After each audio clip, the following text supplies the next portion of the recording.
Hello students. तो आज हमारा टॉपिक है जो हम लोग पढ़ने वाले हैं, ये क्लास 10th का चैप्टर जो है कंट्रोल एंड कोऑर्डिनेशन, उसका ये पोर्शन है। तो सबसे पहले जो टॉपिक है हमारा वो है एंडोक्राइन ग्लैंड्स और सिस्टम्स। तो उसी के बारे में हम लोग देखेंगे। तो सबसे पहले हम लोग को जानना होगा कि जैसे ये टॉपिक है एंडोक्राइन ग्लैंड और उसके सिस्टम के बारे में, तो हम लोग को सबसे पहले जानना होगा कि ये ग्लैंड क्या चीज़ होता है, तभी तो हम जान पाएंगे कि एंडोक्राइन ग्लैंड क्या है। तो सबसे पहले देखते हैं कि ग्लैंड क्या चीज़ होता है। ग्लैंड एक ऑर्गन हो सकता है या कोई टिश्यू भी हो सकता है, लेकिन मेनली ये ऑर्गन्स ही होते हैं। ग्लैंड एक ऐसा ऑर्गन होता है जो कि कुछ चीज़ों को सिक्रीट करता है, जो कि फर्दर आगे चल के देखेंगे, जिनको हम लोग हार्मोन्स बोलते हैं। तो ग्लैंड्स ऐसे ऑर्गन्स है जो कि हार्मोन्स सिक्रीट करते हैं, उनको रिलीज़ करते हैं, और वो वहाँ तक जाते हैं जहाँ पे रिक्वायरमेंट होती है उनकी, वो उन जगह तक चले जाते हैं जहाँ पे रिक्वायरमेंट है। तो ये जो स्ट्रक्चर है जो कि इन सारी चीज़ों को सिक्रीट कर रहा है, इन हार्मोन्स को सिक्रीट कर रहा है, इसी को हम लोग क्या बोलते हैं, ग्लैंड्स बोलते हैं। किसी भी तरह का केमिकल सब्सटेंस जो कि कोई ऑर्गन सिक्रीट कर रहा है, जो उस पार्ट तक जा रहा है जहाँ पे रिक्वायर्ड है, जो बनाने वाला स्ट्रक्चर है, उसी को हम लोग ग्लैंड बोलेंगे। अब देखते हैं कि ये जो ग्लैंड्स होते हैं ना, ये बेसिकली दो तरह के होते हैं। एक तो होते हैं एंडोक्राइन ग्लैंड और दूसरे होते हैं एक्सोक्राइन ग्लैंड। ठीक है। तो हमारा जो पोर्शन है इस चैप्टर में वो एंडोक्राइन ग्लैंड से रिलेटेड है, तो हम उसी के बारे में जानेंगे। जैसे कि सबसे पहले देखते हैं कि एंडोक्राइन ग्लैंड क्या चीज़ है।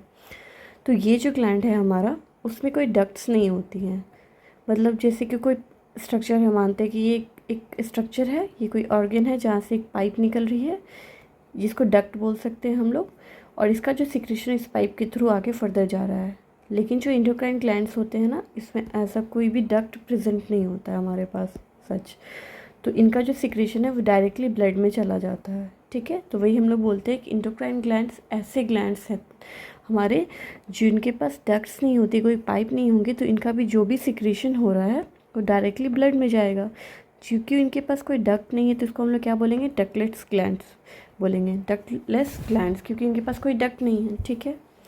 और ये बहुत इंपॉर्टेंट क्वेश्चन भी है कि which of the following is ductless gland, either option A is endocrine और एक्सोक्राइन। तो हमारा आंसर इंडोक्राइन जाएगा, क्योंकि इनके पास ही डक्ट नहीं होती है। ठीक है। अब जब इनके पास डक्ट नहीं है, तो ये डायरेक्टली जो इनका सिक्रेशंस होगा वो डायरेक्टली कहाँ चला जाएगा, ब्लड में चला जाएगा। और इन्हीं के बनने वाले जो इनके स्ट्रक्चर्स, ये जो ऐसे ग्लैंड्स हैं जिनके पास कोई डक्ट नहीं है, इन्हीं के अंदर जो सिक्रेशंस बनता है उन्हीं को हम लोग हार्मोन्स बोलते हैं। ठीक है। अब ये जो ग्लैंड्स है वो क्या करते हैं, सिक्रीशन करेंगे, मतलब हार्मोन्स को प्रोड्यूस करेंगे, और ये हार्मोन्स डायरेक्टली हमारा कहाँ चला जाएगा, ब्लड में चला जाएगा।